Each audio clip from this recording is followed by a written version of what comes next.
দুর্গাপুজো মানে বাঙালির কাছে এক চিরন্তন আবেগ। সেই সময় যে শুধু বাঙালি ঠাকুর দেখে তাই নয়, এর পাশাপাশি সিনেমাও দেখে এবং সেই সময়ই সেই জন্যই বাংলা সিনেমা সবচেয়ে বেশি রিলিজ করে থাকে। গত বছর 4টে বাংলা সিনেমা দুর্গাপুজোর সময় রিলিজ করেছিল: রক্তবীজ, জঙ্গলে মিতিন মাসি, বাঘাযতীন এবং দশম অবতার।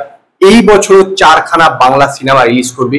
ইতিমধ্যে 3খানা অ্যানাউন্স হয়ে গেছিল, গতকালকে আবার আরেকটি অ্যানাউন্স হয়েছে।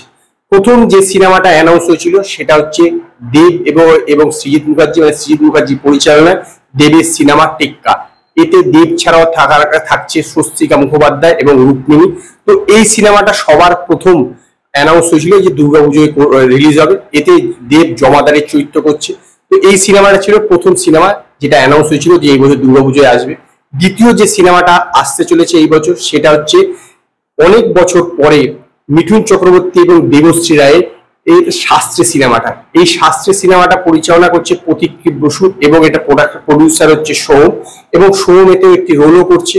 তো এই সিনেমাটা হচ্ছে দ্বিতীয় সিনেমা যেটি অ্যানাউন্স হয়েছিল যে এই বছর আসবে। তো এই দুটো সিনেমা হচ্ছে এই বছর দুর্গাপুজো আসছে।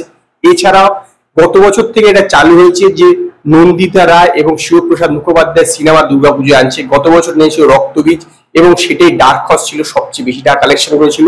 এই বছর তাদের আসছে বহুরূপী সিনেমাটা, এবং এই সিনেমাতে আবির এবং রীতাপরীকে আবার আপনারা দেখতে পাবেন ফাটাফাটির পরে একসঙ্গে বড় পর্দায়।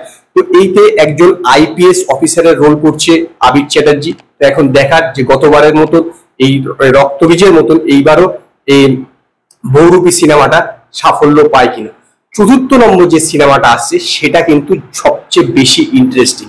গত বছর যে জুটিটা সবচেয়ে বেশি নাম কামিয়েছিল প্রসেনজিৎ এবং অনির্বাণ চক্রবর্তী, এইবার কিন্তু সেই জুটিটা আবার ফেরত আসছে। সৃজিত মুখার্জি বহু চেষ্টা করেছিল যেন অনির্বাণ চক্রবর্তীর সঙ্গে প্রসেনজিৎ একসঙ্গে কাজ না করে। তিনি অনেক চেষ্টা করেছেন, কারণ তিনি চাইছিলেন যে তার হাতে তৈরি হওয়া হিট জুটিটা যেন হাতছাড়া না হয়ে যায়, কিন্তু সেটি হাতছাড়া হয়ে যাচ্ছে। এই বছরও প্রসেনজিৎ চ্যাটার্জি এবং অনির্বাণ চক্রবর্তী একসঙ্গে আসছে, কিন্তু ডাইরেক্টর হচ্ছে রাহুল মুখার্জি এবং এটি প্রডিউস করছে এসবিএফ। এতে প্রসেনজিৎ এবং অনির্বাণ চক্রবর্তী ছাড়াও থাকছে অপরাজিতা আড্ড, রজতাভ দত্ত এবং প্রিয়াঙ্কা সরকার। তো এই সিনেমাটা কিন্তু গত বছর যেরকম দশম অবতার সবচেয়ে বেশি টাকা কামিয়েছিল আর বলতে পারেন একটা সুপারহিট ছিল, এই বছর কিন্তু এই সিনেমাটার মধ্যে যাবতীয় উপাদান আছে। কারণ অনির্বাণ চক্রবর্তী এবং প্রসেনজিৎ যখনই বড় পর্দা একসঙ্গে এসছে সেই সিনেমাটা কিন্তু ব্লকবাস্টার হয়েছে। তো এখন দেখার যে 4টে সিনেমার মধ্যে কোন সিনেমা সবচেয়ে বেশি সাফল্য পায়। আমার যদি বাজি বলতে পারেন তাহলে কিন্তু আমি এই প্রসেনজিৎ চ্যাটার্জি এবং অনির্বাণের সিনেমাটার উপর বাজি ধরবো। এটি একটি কানাডা সিনেমা রিমেক, যদিও তার নাম এখন অ্যানাউন্স হয়নি, এর অফিসিয়াল কোনো নাম এখন অ্যানাউন্স হয়নি। তো দেখা যাক যে আলটিমেটলি পুজোতে কে বাজি জেতে। তো আজকে এই পর্যন্ত। যদি আপনাদের এই ভিডিওটি পছন্দ হয় ভিডিওটিকে লাইক করুন, কমেন্ট করুন, শেয়ার করুন, আর নতুন নতুন আপডেটের জন্য আমার চ্যানেলকে সাবস্ক্রাইব করুন।